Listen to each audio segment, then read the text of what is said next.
We are very happy to have our first real estate roundtable, and we have different states represented with us today.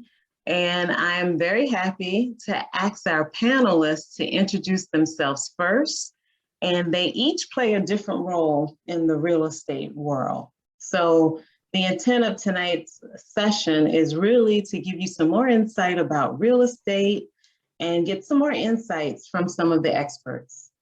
So I'm going to ask anyone on the line if you want to start first, and we just go from there. Well, since I'm a gentleman, I'm going to let the ladies go first. Well, thank you. I don't mind. So maybe Wendy. Yeah, I don't mind. Okay. Can you just tell us a little bit about, well, you can introduce yourself, where you are, and your current role in real estate, and how many years have you been in real estate? So I am Wendy Cone. I've been in real estate for 19 years total, and currently I'm a property manager. So I was in sales originally, and I've been in property management now for about 14 years. And I think that was all your questions, but I'm in property management now. So that's what I'll go along with as far as my questions, since I think one of the other panelists is in sales. So I'll gear everything towards property management. Yeah, that's perfect. Thank you. Sharetha?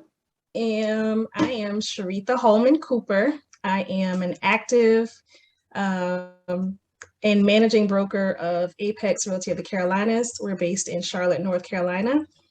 I've been in real estate for 15 years, and I actively sell today, but also manage a team of 7 agents. Thank you. Eugene? Yes, hi, I'm the new guy in the block, man. I am Eugene Fleming III. I'm located here in San Antonio, Texas, the Lone Star State, and I've been in real estate for 4 years. And I work with a company called Fathom Realty, and so we're up and coming company, and I am in sales, residential sales primarily, and I'm also dual, and I'm nursing also, so I have 2 jobs. So, but I'm happy, yeah. That's awesome. That's awesome. So I heard four years, like 19 years. So I'm gonna say almost 20 years, almost 5 years. Yeah. You know, across the board, different roles in real estate. So thank you all for joining us. And I do have some questions, and I'm excited to get started to talk to you about your experiences. So the first question I'm going to ask you is, what motivated each of you to pursue this career that you have now in real estate? And I'll start with this one. I actually started my career in real estate as a dual career as well. Like with Eugene, I was previously in banking, and I was actually just curious about real estate, and actually just took the class just for my own informational purposes. At the time, I was a homeowner, and I was considering selling. And honestly, I was like, I'm going to get my license so I can sell my own home. That was my primary reason. However, once I started taking the class and understanding the content, it piqued my curiosity, and I'm like, this is really interesting. And so I just continued to, once I passed my exams, I was able to pass my sales license test. At the time that I got licensed, my state of North Carolina was switching to all broker status. So previously you could be a salesperson and then a broker, but at the time that I got licensed, we were moving to an all broker state. So I went ahead and did everything at once, which is why I became a broker before, like when I took my state exam. So I came out as a broker affiliated with a firm, and I loved being able to help. I started primarily working with buyers, home buyers, and helping them to understand the process and be able to become homeowners was a great feeling. And I continued along that path, and then expanding my services to help sellers, and then eventually, ultimately, many years later, starting my own firm. But it all started with just wanting that general knowledge and just loving it. And so I've been learning along the way for the past 15 years. Awesome. That's awesome. Maybe Eugene, would you like to share with us what brought you into real estate? Sure, mine's a lot shorter. So I assure you, I Are you was saying I'm long-winded? no, not at all, cousin. I'm Just gonna, be transparent. Back in the last 5 years in Texas, there were this big thing with flipping homes, and a lot of people were getting into the flipping homes. And so I did some research, and I said, hey, you know what? I got a little bit of extra money. Let me try it. And I contacted a real estate agent that helped us buy our home, and they were running the numbers for me. And I got into a deal, and not knowing anything with what I was doing, and it ended up going south. I ended up losing some money, and I said, another agent told me, say, hey, Eugene, I think you should go to real estate school and get your license so you can really know exactly the ins and outs behind real estate, how to look at them, how to look up property, how to value property, the ins and outs to it. And so that's what I decided to do. Even though I was still in healthcare, I said, you know what, maybe this would be an opportunity for me to, do something different once I decided to leave the healthcare field. And so, like Sharetha, I got into it, wanted to learn more about it, and wanted to have that professional title behind my name. So when I'm going to ask somebody to buy their home and I want to go that process, they don't think I'm a con artist. That was my biggest thing, is saying I didn't want anybody to think that I'm trying to gyp them out of anything. And so that was my motivation for getting into real estate. And now I'm having fun, and I'm really enjoying serving and helping people. So I'm, this is what all I'm going to do in the next few years now. So yeah. Awesome. Thank you. Yeah. And Wendy, what motivated you to come into real estate?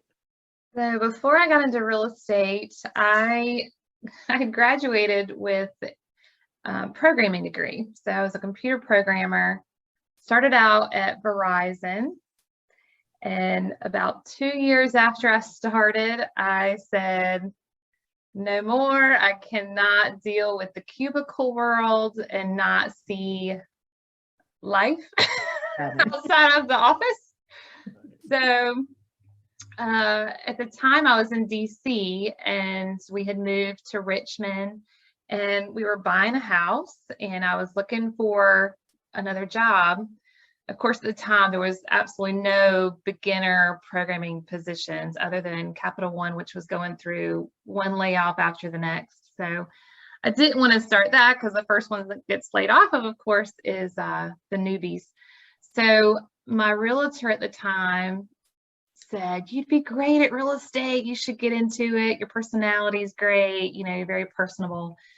So I said, what the heck? I don't want to go back to the cubicle world. Let's just give it a whirl, see what happens. And at the time I had a husband that was willing and able to let me just go take classes and start this new career with nothing in my pocket.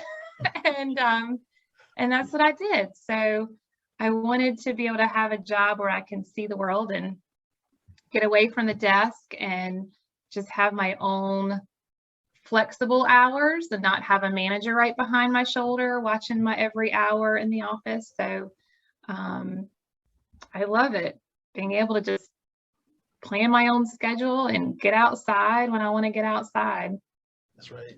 Perfect. That's perfect.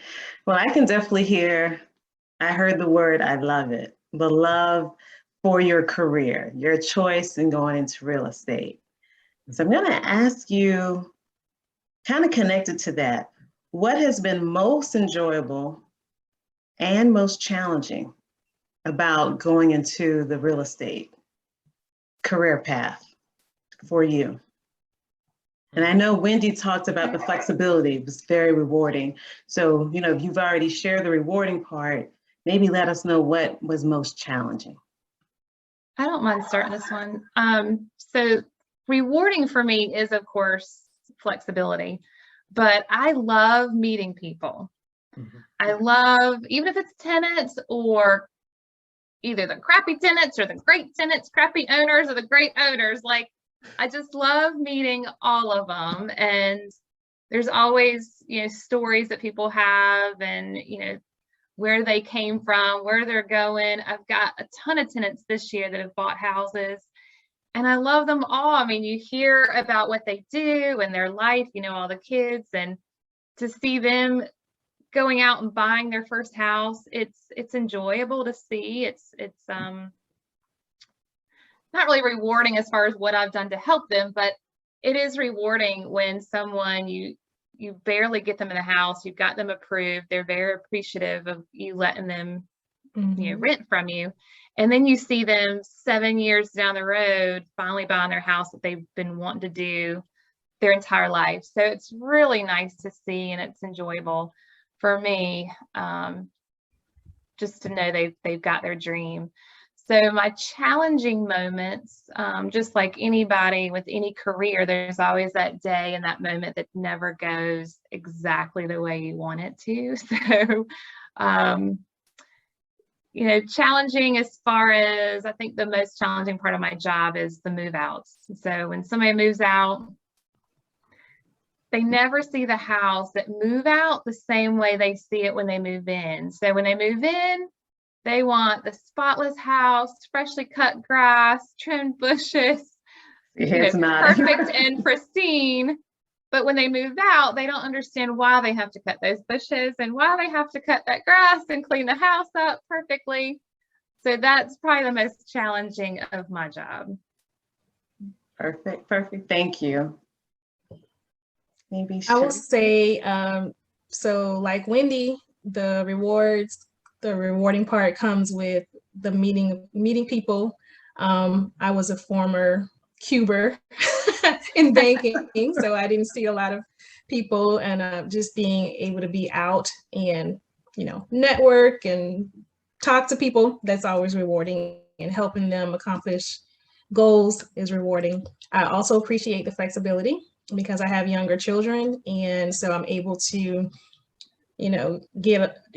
have focus, when I drop off for school, and focus for a few hours before it's time for school pickup, and I'm able to schedule accordingly to meet the needs of my family. So I love that.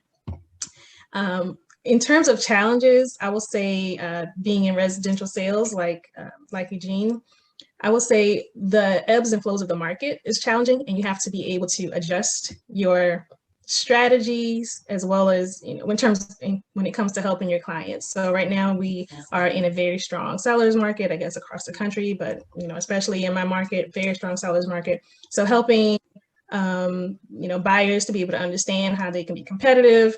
Of course, back in 2008, 2010, when it was a very strong buyers market, just being able to help your clients to understand the need to shift strategies. And then you have the challenges of, listening to friends and family members and people who've never bought a home give advice on how to buy, or,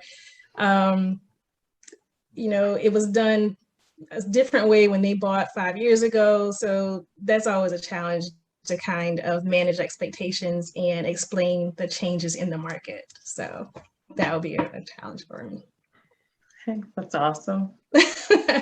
And it's interesting too to hear that the family, the market, the changes, the strategies. Okay. Right. Thank you. Bought in 2003, and I didn't have to put any money down. No. It's different. Change. Thank you. And Eugene, what's rewarding and most challenging for you? Rewarding, I'm gonna go say the closing is seeing the buyers, because I primarily been working with buyers, first-time home buyers, and getting them to that final walkthrough in their home that they were waiting to see. A lot of them have been building here, and so getting them in that process, and then getting them to the table when they close, get their keys, and then they go, and then now they're officially a homeowner. And that's, to me, that's the rewarding part of it.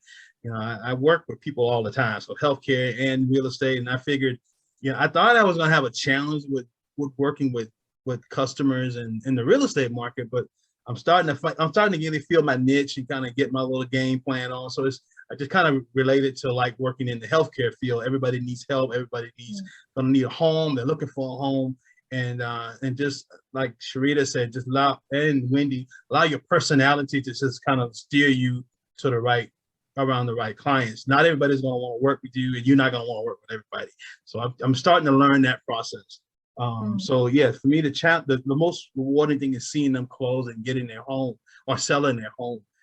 Challenging part definitely has been this aggressive sellers market. My gosh, I have 4 buyers and 3 of them are up and down trying to determine when it's going to be the right time to buy. Everybody's telling them you got to bring extra money to the table. They don't have. They're barely getting qualified, and so it's like it's kind of, I hate to say this word, depressing for buyers out there, because they just it's superly competitive. And everybody's saying maybe it'll get better, maybe it's going to slow down. I haven't seen it here in our market here in San Antonio, so it sounds like it's not changing in you guys' market. And so that's, to me, that's the challenging part, is communicating with my buyers and educating them and telling them, hey, hang in there. Maybe we can try to find another option for you, another way for you to get that home. That's, to me, that's the challenging part right now. That's perfect. Thank you all. And you all brought kind of different examples of challenges you each face. So I think that's really good for us to hear because you could be a buyer, you could be a seller, or you're thinking about doing something in the future, to hear what's the current challenges in different markets. So I want to ask you maybe 2 more questions. One question is, what key misconceptions have you heard people share about the real estate industry, or real estate careers? If you've heard any. I'm gonna throw this one out there, because I heard this when I was in school. All realtors are the same, and they only care about making a commission. That was one of the biggest things that the instructors, when I was in class, had to tell us. Like, look, you don't go looking for the money. You go to help. You're helping people be a homeowner. You're helping them sell a home, whatever that transactions are. You're there to meet the needs of your clients, meet the needs of the public. And to me, that was the big misconception. Still there. Still there. Okay. Thank you. Any other misconceptions? I would say a big misconception is that people think the career is easy, super easy, and that once you get your license, the money just comes. That is not the case. There's definitely a lot of work involved. There's a lot of talking, a lot of screening, a lot of splitting of money that people are not aware of. So it's definitely, it's a career that you have to work at. And I think one of the reasons why a lot of people get licensed is because they think it's easy money, but you definitely have to put in the work to reap the results. Awesome. And I completely agree with both of those answers, because my first thought is people say that it's easy and I need to have a flexible job. And yes, that's one reason why I love my job, is flexible, but you also have to work. If in sales and property management, if somebody needs to go see that house, you need to get off your tail at 6 o'clock at night and go show that house, or go meet that owner, or go meet that tenant, because that's the only time that tenant can go, and you've got to get that house rented for your owner. So flexibility is huge, but you've got to be willing to work nights and weekends. If you can't work nights and weekends because you have young kids, which that's the reason why I got into it too, is because I didn't have young kids at the time, but knowing if I would, it could be flexible. But just because you have those kids doesn't mean you can't get out there and bust your tail at night and weekends, because that's what you're going to have to do to have those other nights and weekends free. But the other misconception that I've always heard since taking real estate classes back in the day was that we are always compared to used car salesmen. And that has always burned me up, because I know for a fact, for me, I'm not out there to make money. I mean, making the money is always a positive, and it's good money. Yeah. But it's more about meeting the people. It's more about caring about those individuals who are creating a dream for themselves and buying the house, and now for me, renting so they can buy later. That's what's important for me, is seeing the smiles and giving them keys, and they're excited about even renting a bigger house than what they were in before, because they've got a job increase. And it's from the little things to the big things, as far as all the way up to buying. But it's not used car salesman. And if you are that type of sales agent or property manager, this is not for you. Okay. You got to have a heart in any kind of real estate position. That's awesome. Thank you. And I will tell you personally, I heard some new misconceptions that I had not heard before.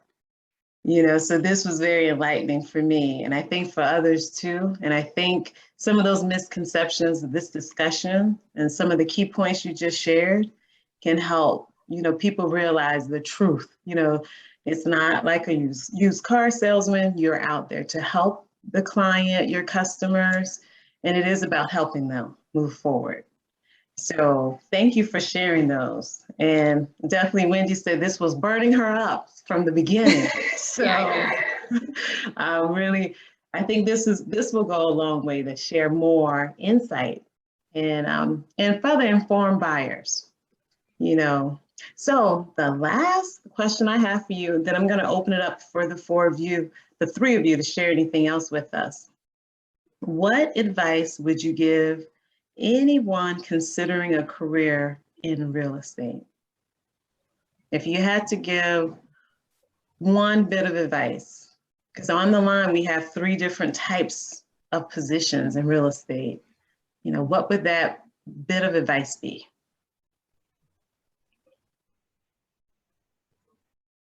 And maybe Eugene could start us off with this one. But this was definitely one that I personally asked myself, and it was, am I really a people person?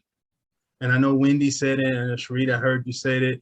And what I mean by that is, I was one of those guys, Wendy, that had that conception about sales sales, because everybody was like, you're gonna have to sell people a house. But what I realized was real estate is not about selling houses. It's about selling your skill set. It's about selling your knowledge of what you have in the industry, so that particular buyer or that seller can trust you, that you can add value to them in this process. And so for me, it was, man, I know I can do healthcare. I know I've done that for 20 plus years. Now I need to step into this new career field and be comfortable meeting people and comfortable with being turned down and comfortable with being told, I don't want to work with you and you don't know what you're talking about. And I know my house worth more than this.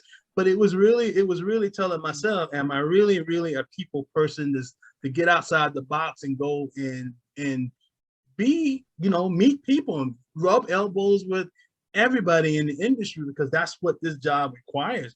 And I didn't realize it initially when I first started. I thought I was kind of windy. I was kind of lazy. I was kind of like, no, I think Sharetha said it. I was kind of lazy. I was like, yeah, I got the broker, they're going to give me my training. They're going to give me my leads, and everybody's going to come to me, and I'm going to put this big old website up, and it's going to be, all I got to do is wait for the phone to ring. And then I'm like, the phone ain't ringing. I'm like, what's going on? And then, other agents like, hey, dude, you got to get out there and meet the people. You got to get out there and meet the people. So I would tell any agent, anybody who wants to be an agent, you really got to ask yourself, first of all, are you a people person? Do you really love being around people? And not just people who are buying houses, people who are in the industry, because you get those referrals, you get those, somebody want to give you your information by you rubbing elbows with everybody.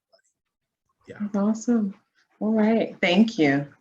Mm-hmm. And I can feed off of Eugene's answer, because on top of asking yourself, are you a people person, you've also got to ask yourself, are you a go-getter?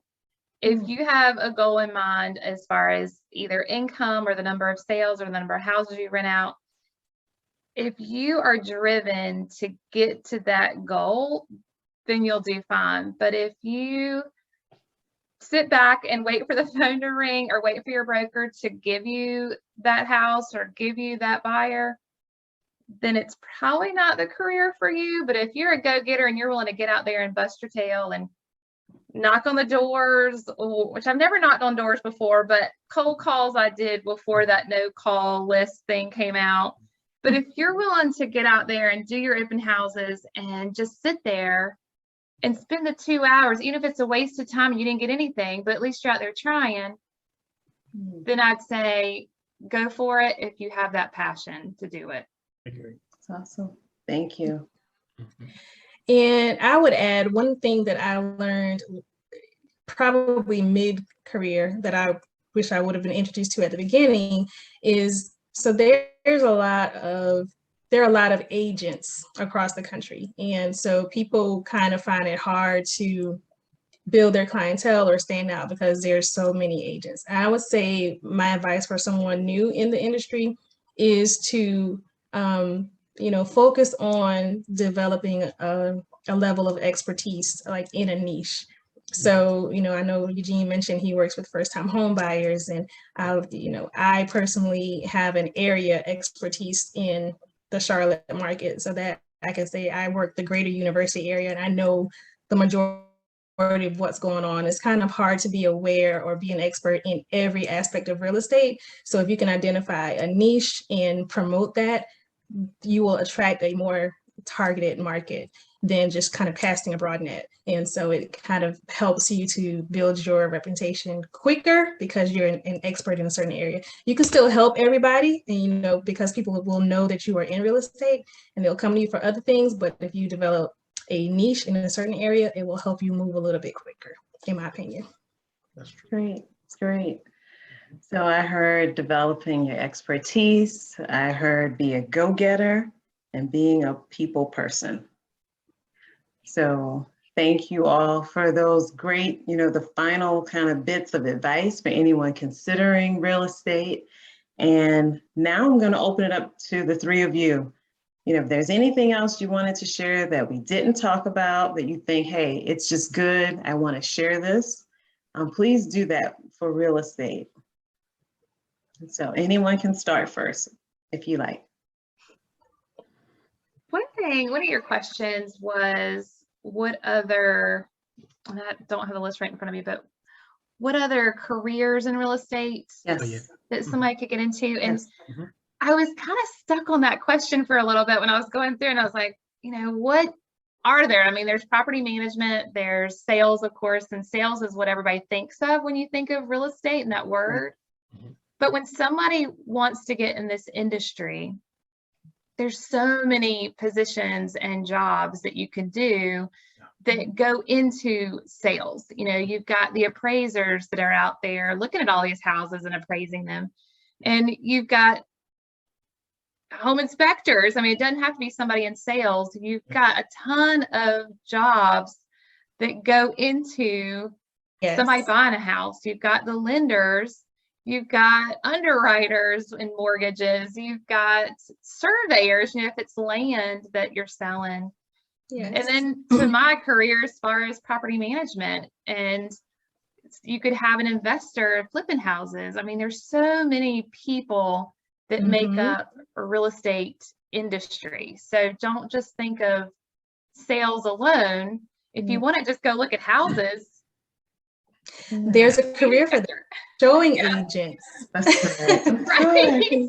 There's a career for that. Yes. That's perfect. Staging. Yes. That's right. Yeah. No, that's perfect. So thank you for sharing, more insight around that. There's so many, I want to say the word various. There's so many different opportunities in the real estate career path. So I think that's really good. So anybody that's listening today, you can definitely explore all those avenues that you just mentioned. So there's more than just one or two options. Thank you. I'll also add about finding the right fit for you and your personality. So for the people who like to just go look at houses, looking at a career as a showing agent, which is a licensed assistant to, an actively producing real estate agent that maybe doesn't want to go on nights and weekends. So they hire their assistant to be able to show houses. But also you don't have to do everything. So I personally don't do property management because that's not my thing, but I, have someone that I can refer all my property management business to. So just finding the right fit for what meets your business needs and your personality is important. Awesome. Thank you. And I would like to add, panel, that for those investors that are looking to have an investor property because they want to increase their portfolio, and they're like, well, maybe I talked to a few here in my area. They were like, I don't really want to be a real estate agent. Should I go learn about real estate? Should I go take the classes? And the first thing I tell them is, if you have the time, yes, this will help you with your business, help you understand the ins and outs of the real estate. Even though you don't want to be a licensed, when you're going and you're looking at that property and you built your team with the general contractor, with Wendy, with a property manager, and you have all of those pieces, you have the financial guys together, so you know how much the loan is you need to know. You will have all of that knowledge about everybody's job before you go out there and make that decision as that property owner. So and this is something that really I'm preparing myself for, Wendy. When that time comes and I buy my property, if you come to Texas, I can use you, but I'm like Sharetha, I am not messing with the property management because Bear County here in Texas, and they are rough with property managers. They eat them up here, man. So I'm going to leave that alone, and I will just make sure I got the right team around me. But all jokes aside, definitely you can learn a lot from in the real estate industry, especially if you're wanting to be an investor and build, sell houses or whole houses and then wholesale them. This is a good way to learn all about the ins and outs of the market, the industry. That's awesome. That's awesome. Well, I definitely have enjoyed talking with you. It's great to have representation from different parts of the country, so in different roles. So I would love to stay connected to the three of you into the new year, because we heard things can change and things always shift. So we will do another discussion in the new year also. So thank you again for sharing your insights with us.